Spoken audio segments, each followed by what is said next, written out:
UPSC की परीक्षा का यह सफ़र दूसरी साधारण परीक्षाओं के जैसा नहीं है। यह उससे बहुत अलग है, क्योंकि यह परीक्षा भी दूसरी परीक्षाओं से अलग है।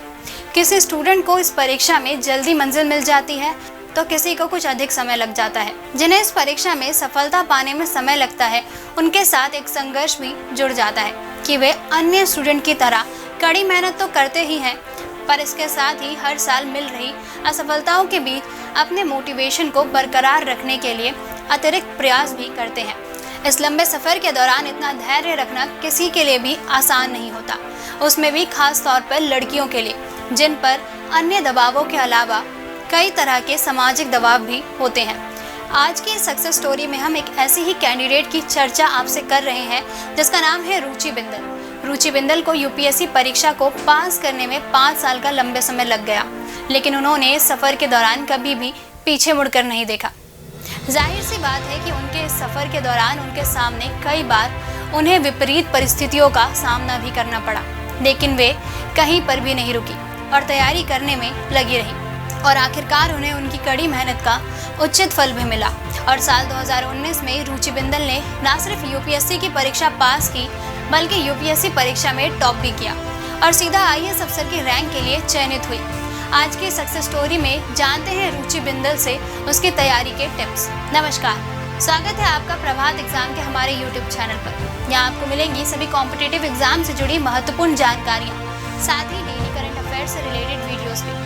अगर आप हमारे चैनल पर पहली बार आए हैं तो हमारे चैनल को लाइक और सब्सक्राइब करना ना भूलें। तो चलिए शुरुआत करते हैं हम आज के वीडियो की। रुचि बिंदल का यूपीएससी परीक्षा का सफ़र दूसरे कैंडिडेट से अधिक लंबा और कठिन रहा। इन 5 सालों के दौरान उनका रिजल्ट कैसा रहा, इसके बारे में बात करें तो पता चलता है कि पिछले 3 अटेम्प्ट में रुचि बिंदल का सिलेक्शन प्री परीक्षा में भी नहीं हुआ था। रुचि लगातार 3 साल तक यूपीएससी परीक्षा का पहला चरण भी पार नहीं कर पाई, लेकिन उसके बावजूद उन्होंने अपनी हिम्मत नहीं हारी। अपने चौथे अटेम्प्ट में यूपीएससी परीक्षा के मेंस तक पहुंची, पर अंतिम रूप से तब भी चयनित नहीं हुई। इसके बावजूद रुचि हिम्मत हारने की बजाय लगी रही, अपनी गलतियों को आइडेंटिफाई करते हुए यूपीएससी की तैयारी में लगी रही। अंत में उनकी इतने सालों की तपस्या रंग लाई और 5वें प्रयास में उन्होंने तीनों चरण पास किए और इसी के साथ वे 39वें रैंक के साथ टॉपर्स की सूची में भी अपना नाम शामिल करवाने में कामयाब रही। अपने सफ़र के बारे में रुचि बिंदल कहती हैं कि इस परीक्षा को पास करने के लिए बस एक ही तरीका है और वह है आप अधिक पढ़ें और अधिक प्रैक्टिस करें। आप सबसे पहले अपने सोर्सेस इकट्ठा कर लें और ध्यान दें कि एक ही विषय के बहुत अधिक सोर्स इकट्ठा ना हो। आप अपने सोर्सेस को लिमिटेड रखें और बार बार इनसे तैयारी करें। जब एक बार आपकी तैयारी हो जाए तो उसके बाद टेस्ट देना शुरू कर दें। रुचि इस मामले में अपना उदाहरण देते हुए बताती हैं कि उन्होंने 3 टेस्ट सीरीज ज्वाइन की थी और वह नियम से काफ़ी दिनों तक हर सुबह 9 से 11 बजे तक प्री की परीक्षा देती थी। यह टेस्ट वे बिल्कुल परीक्षा माहौल में ही देती थी। परीक्षा के बीच में उन्हें किसी प्रकार का ना डिस्टर्बेंस होता था और ना ही डिस्ट्रैक्शन। एक ऐसा माहौल जहाँ पर लगे कि वे सच में परीक्षा दे रही हो और पूरे ध्यान के साथ पेपर पूरा करती थी। रुचि मानती है कि इस तरह से परीक्षा देने में आपका दिमाग पहले से ही असल परीक्षा के लिए तैयार हो जाता है। यूपीएससी परीक्षा की तैयारी की स्ट्रैटेजी हो या फिर पेपर सॉल्व करने की स्ट्रैटेजी, रुचि बिंदल का ऐसा मानना है कि हर स्टूडेंट को अपने लिए वही स्ट्रैटेजी प्लान करनी चाहिए जो कि उसके लिए काम करे। रुचि का मानना है कि कभी भी दूसरे की कॉपी ना करें और यह देखें कि उनकी स्ट्रैटेजी को अपनाने से आपको फ़ायदा हो रहा है या नहीं। रुचि बिंदल इसी के साथ यह भी मानती है कि परीक्षा देने की भी अपनी स्ट्रैटेजी होती है। इस स्ट्रैटेजी के तहत वह पहले नियम मानती है कि प्री परीक्षा में आप जितना अधिक से अधिक हो सके पुराने प्रश्न हल करें। रुचि बिंदल यूपीएससी मेंस परीक्षा की तैयारी के लिए कैंडिडेट्स को यही सलाह देती हैं कि आप तैयारी से संबंधित लिमिटेड सोर्स ही रखें और बार बार उन्हें ही रिवाइज करें। जब एक बार आपकी तैयारी पक्की हो जाए तो मॉक टेस्ट देना शुरू करें। रुचि बिंदल के अनुसार यूपीएससी परीक्षा के तीनों ही चरणों में मॉक टेस्ट की बहुत अहम भूमिका है। मॉक टेस्ट से आपकी तैयारी अच्छी हो जाती है।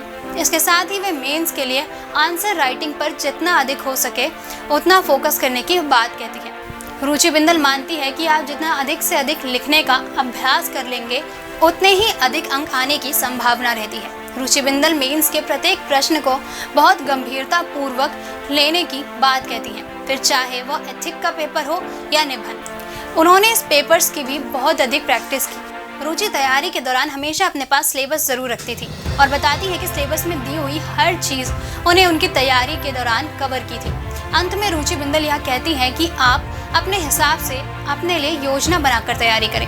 अगर आप अपने पूरे समर्पण के साथ इस परीक्षा की तैयारी करते हैं तो आपको एक ना एक दिन यूपीएससी की परीक्षा में सफलता ज़रूर मिलेगी। दोस्तों, अगर आपको हमारा ये वीडियो पसंद आया हो तो इसे अपने दोस्तों के साथ भी ज़रूर शेयर करें और अगर आपके पास हमारे लिए कोई भी सवाल है तो उसे कमेंट में लिख के हमें ज़रूर बताएं। हमारी लेटेस्ट वीडियो और अपडेट सबसे जल्दी आप तक पहुंचे, उसके लिए बेल आइकन को प्रेस करना ना भूलें। मिलते हैं अगली वीडियो में एक नए टॉपिक के साथ। देखते रहिए प्रभात एग्जाम। नमस्कार। यूपीएससी की परीक्षा में बेटर मार्क्स लाने के लिए जरूर पढ़ें प्रभात प्रकाशन के प्रभात एग्जाम द्वारा प्रकाशित पुस्तक UPSC 27 years civil services preliminary exams 2022।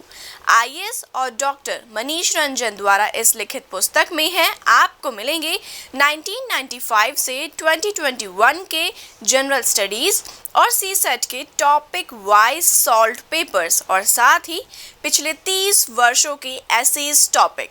आप इस बुक का रिव्यू लेना चाहते हैं तो हम आपके लिए लाए हैं इसके 3 सैंपल चैप्टर्स जिनको आप फ्री डाउनलोड कर सकते हैं। तो आज ही ऑर्डर करें।